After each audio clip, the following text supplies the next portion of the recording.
Hello, we're here today with Luan, a second year student in Vetdss IT Go Cape Shepherding. Hi Luan. Hello. Why did you choose this course? I chose to do this course because it gives you a great insight into the IT industry, and it really equips you with all the skills you need to be able to succeed in it. What do you learn from this course? So what you learn from the IT course is basic networking, how networks work and how to set up servers. You also learn how to do physical maintenance on computers, so that ranges from computer building to cleaning and just overall part maintenance. You also learn customer support, how to communicate with customers in the workplace and how to help them with any IT problems.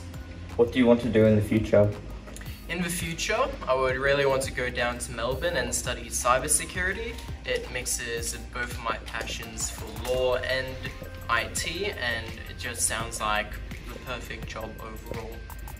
What advice would you give to the future students? Some advice I would give to future students is to really get into it, do your work. It really pays out in the end, and just have fun as well. It's a really good experience.